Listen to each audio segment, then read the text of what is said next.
What if I told you that everyone's favorite yellow sponge isn't as innocent as he seems?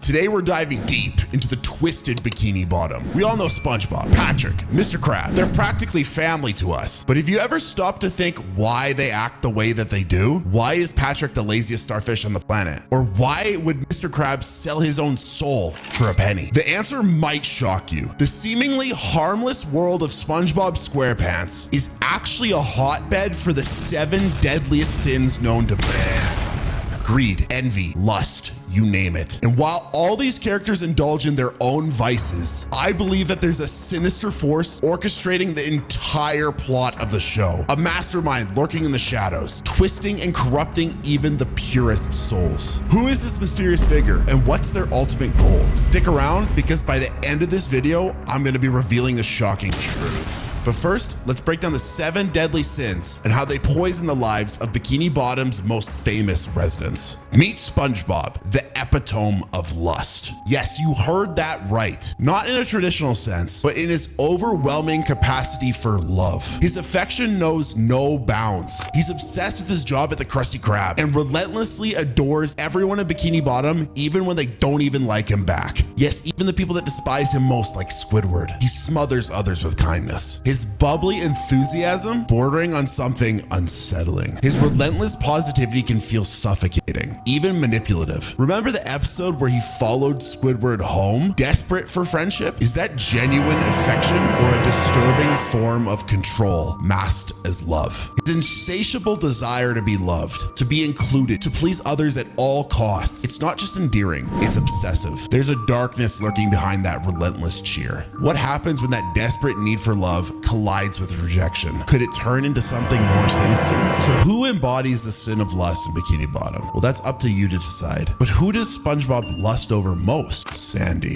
But Sandy might just be hiding her own sins. Sandy Cheeks, the brilliant squirrel from Texas, a symbol of progress amidst the stupidity of Bikini Bottom. But could her Texan stereotypes and impressive achievements be masking a deeper flaw, the sin of pride? Her roots are worn like a badge of honor, a constant reminder of her supposed superiority.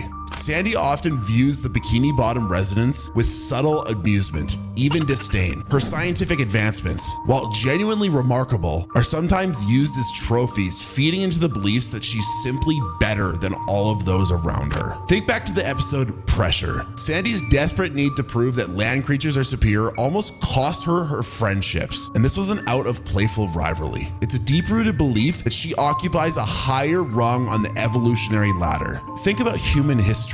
Who else was like this? She can hardly accept that any sea creature is better than her in any way possible. Her pride also makes it incredibly difficult for her to admit fault or apologize. This creates tension, highlighting a fine line between confidence and arrogance. While her intentions may be good, her pride distorts her actions, making her come across as condescending, even patronizing towards her friends. Could this seemingly unshakable pride be masking a deeper insecurity? Is her need to be seen as exceptional a way to compensate for being a lone land mammal in an underwater city?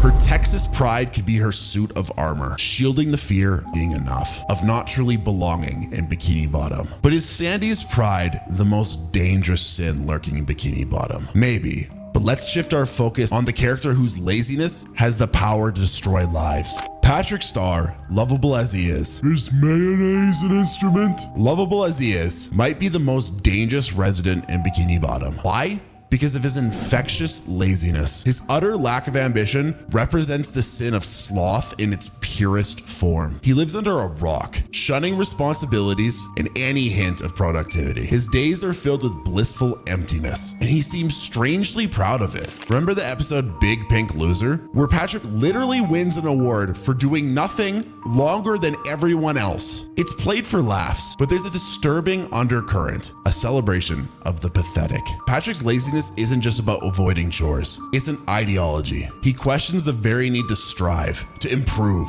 to do anything at all. His existence is a giant shrug, a rejection of effort and ambition. But here's where it gets unsettling. Patrick's sloth is contagious. He drags SpongeBob into his schemes of idleness, tempting him away from the Krusty Krab and his sense of purpose. Is Patrick's laziness innocent and childlike, or is there a hint of malice underneath? A desire to bring everyone else down to his level of complacency. It makes you think, we all know somebody by Patrick. Do they perhaps do the same things to us? And the most chilling question of all, in a world that constantly pushes productivity, could Patrick's embrace of doing nothing be a strange, inadvertent form of a rebellion? Is he a twisted mirror, reflecting society's relentless demand for achievement back at us? Well, is Patrick merely a harmless goofball, or is he a symbol of deeper societal rot? What if he was talking to you right now? Yes, I can do a Patrick Star impression. Subscribe, please. But what about the resident of Bikini Bottom, whose anger and bitterness threatens to tear the whole city apart? And how does this all relate to the evil mastermind I'm revealing soon? Well, we're about to answer that question right now. Squidward Tentacles isn't just grumpy. His simmering rage, his utter contempt for everything around him, makes him the embodiment of wrath in Bikini Bottom. His irritability is legendary. The slightest noise, the mere existence of SpongeBob, can trigger a volcanic eruption of anger. This isn't just about annoyance. It's a deep-seated loathing for everything in his life, his uninspiring job, his perceived mediocrity, and the absurdity of Bikini Bottom itself. This discontent turns into hatred, lashing out at everyone around him. Think of the times his head literally steams with rage. These aren't just gags. They're glimpses into a soul consumed by uncontrollable fury. His anger isn't a switch that flips on and off. It's a constant, corrosive presence, making him perpetually short-fused and resentful. Squidward's anger isolates him, drives others away, and ultimately leads to self-destruction. But could there be more to Squidward's wrath than meets the eye? Is his anger simply a character flaw, or is it a desperate cry for a life he feels cheated out of? He envisions himself as an artistic genius, trapped in a town he deems culturally empty. Could his rage be a twisted mask for his dashed dreams and thwarted ambitions? Perhaps the most disturbing question here is, of all the SpongeBob characters, who do you relate to most? If I asked you when you were 5, you might have said SpongeBob or Patrick.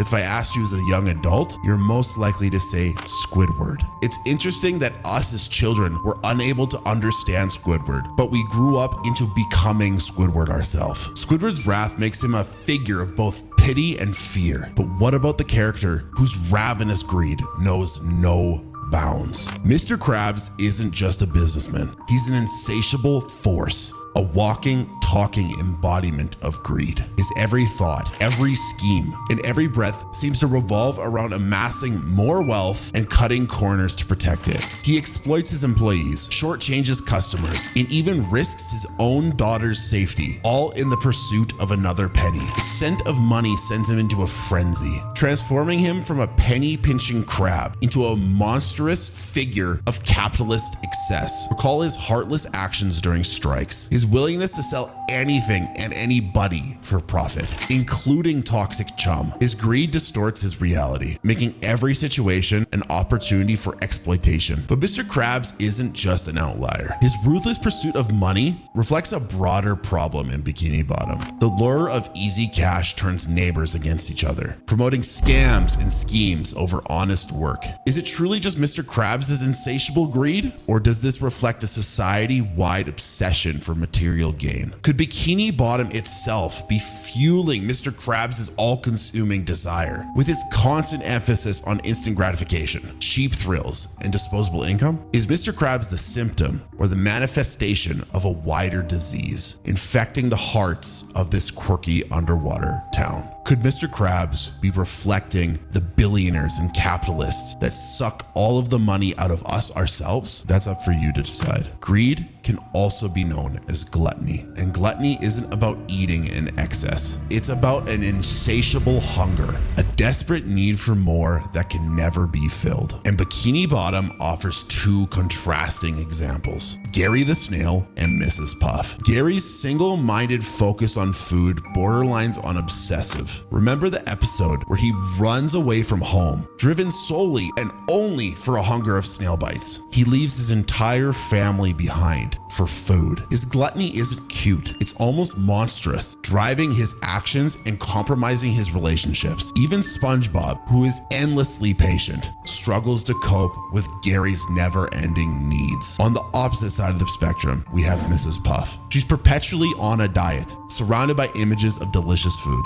desperately trying to control her cravings. But when she gives in, her gluttony rivals Gary's. Her binges are frenzied, uncontrollable, highlighting the destructive cycle of restriction and excess that lies at the heart of gluttony. Mrs. Puff's food obsession becomes a darkly humorous running gag, but there's a sadness to it too. Is her inability to control herself just a quirk, or does it symbolize a deeper lack of control in her life, one she desperately attempts to regain through her futile actions? These two characters offer strangely complementary portrayals of gluttony, one obvious and one hidden beneath a veneer of control. But perhaps even more evil is the sin of envy, and who best to represent that than the show's evil formula thief himself, Plankton. Plankton isn't simply a villain, he's a walking embodiment of envy. His every thought, every scheme revolves around stealing the Krabby Patty's secret formula, driven by a burning resentment of Mr. Krabs' success. This envy has poisoned him from the inside out. His laboratory, the Chum Bucket, isn't just a place of business, it's a shrine of his own obsession,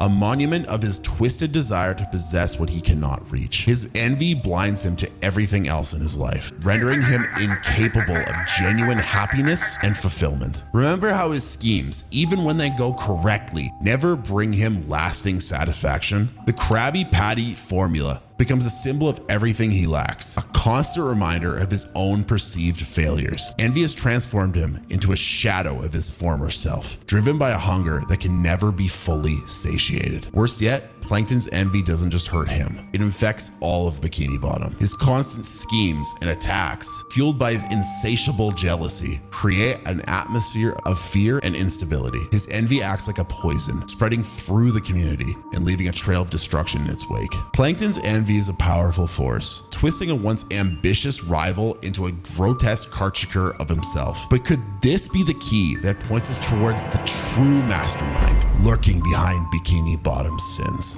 Throughout our journey, a haunting question has lingered. Who is the puppet master pulling all the strings behind Bikini Bottom? Could the answer lie with the spectral figure of the Flying Dutchman, a spirit cursed to haunt the seas? His presence is felt from the very beginning, a constant reminder of darkness amidst the show's cheerful exterior. The Dutchman revels in the misfortune of others, preying upon their weaknesses and offering twisted deals that exploit their deepest flaws. He isn't simply a mischievous spirit, he's a symbol of corruption, an embodiment of the very sins plaguing Bikini Bottom itself. His presence suggests a grander scheme to turn Bikini Bottom into a twisted reflection of his own cursed existence, a town consumed by vice and devoid of hope. Each character's struggle with sin mirrors the insidious ways in which evil spreads, infecting hearts and minds. Each temptation the Dutchman offers is a test, one that many of the townsfolk ultimately fail. Could his ultimate plan be even more sinister? Is his desire to corrupt Bikini Bottom a prelude to overthrowing King Neptune himself, plunging the entire ocean into an era of darkness ruled by sin? So, is the Flying Dutchman the ultimate villain? Or is there more to this story? Is Bikini Bottom simply a wacky underwater town, or a cautionary tale to children about the corrosive power of sin? We'll have to dive deeper in another video to unravel the mystery. But hey, before we get too existential about a cartoon about a talking sponge, let's lighten the mood a bit. SpongeBob may have a dark interior, but it's also really funny. And if you're looking to watch some of those funniest moments from SpongeBob and other cartoons, then you gotta watch this video right here, because I react to some of the funniest bits of cartoon history.